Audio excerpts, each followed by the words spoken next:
Phil Spencer explains the new strategy, but he leaves out the most important point.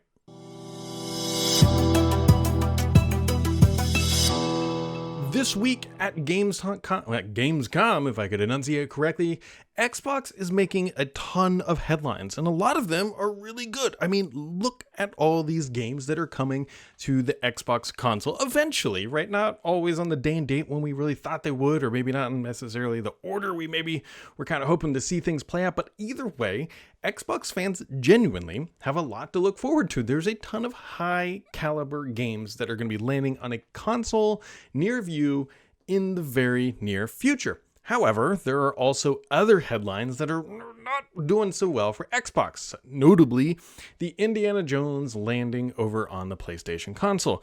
Now, I'm not going to dive into the details of that because, hey, it's already been discussed, and there'll be a link to the video above that dives much deeper into sort of the controversy behind that.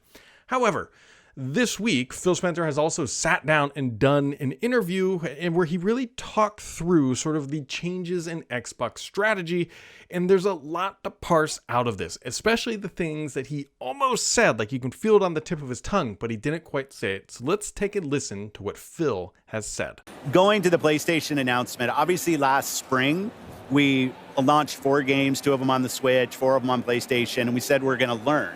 We said we'd watch. I think at Showcase, I might have said, from our learning, we're going to do more. Mm-hmm. What I see when I look is our franchises are getting stronger.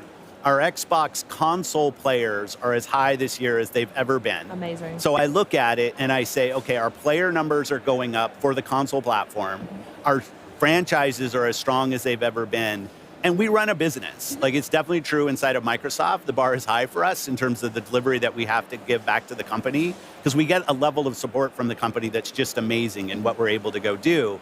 So I look at this, how can we make our games as strong as possible? Our platform continues to grow, both on console, on PC, and on cloud.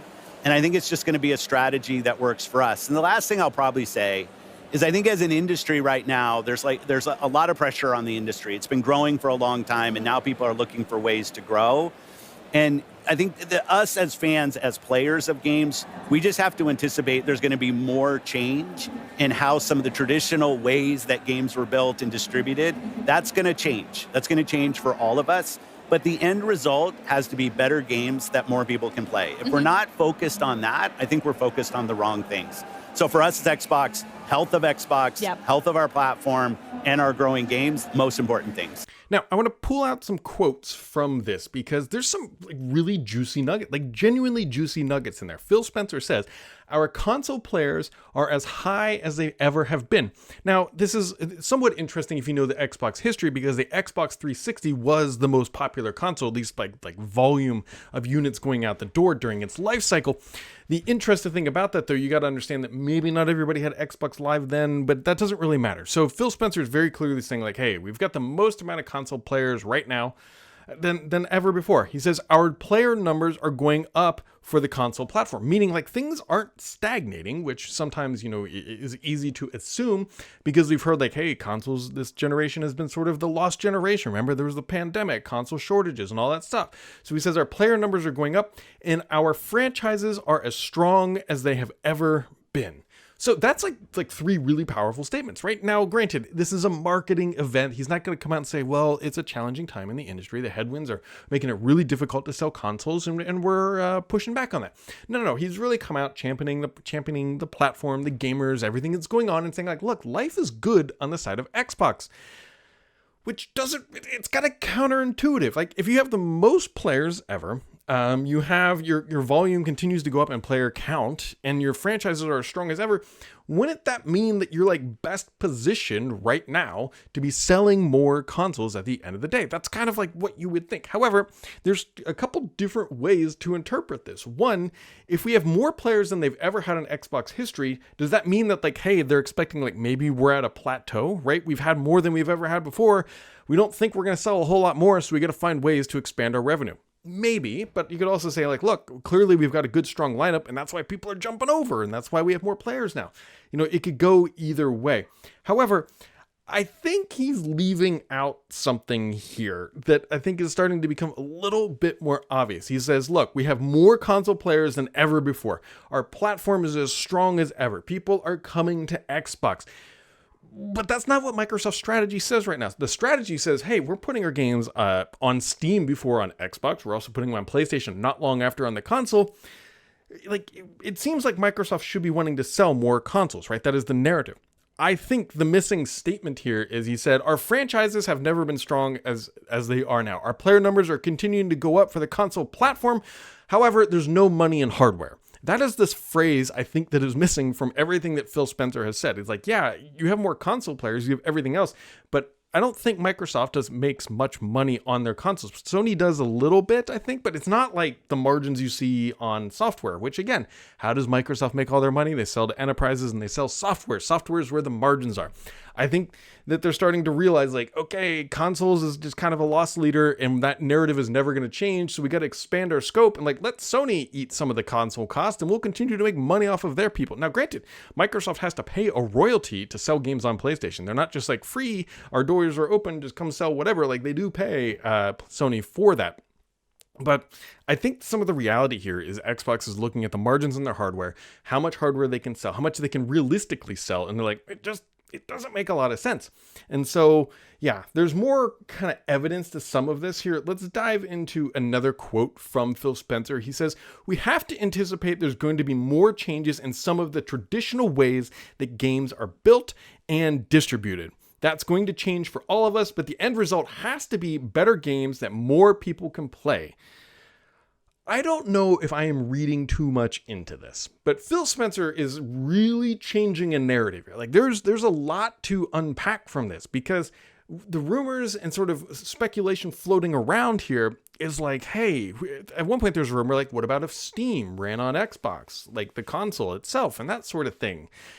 And it starts to get really, really interesting when you really pick this apart because it starts to sound like he said, I mean, he's talking about the games are built, meaning how games are developed and how they are distributed. Well, how are games distributed today? Like locked console stores, right, from Sony and Microsoft. There's Steam on the PC. There's also the Windows Store. There's also some other launchers on the PC side. PC is a little bit more open, but it's primarily dominated by Steam these days. And so to me, it sounds like Phil Spencer is like changing up how you might be getting games potentially going forward or accessing Microsoft games. I don't quite know, but there's been a sort of thought and my brain keeps going back to what does the next generation Xbox look like? Based on what Phil is saying here, the idea that it's really just a run-of-the-mill PC with an Xbox sort of launcher makes a bit more sense. Like it kind of fits into that narrative that, hey, your next gaming console might be something built by Dell or Asus. Phil Spencer talks about these gaming handheld consoles and like if they could build an Xbox launcher, like you just click that, you just run Xbox and then it runs the OS and it runs Xbox Live integration. It does the whole thing right on a PC native platform. That, you know, what difference does it make if the console is some custom piece of hardware at the end of the day?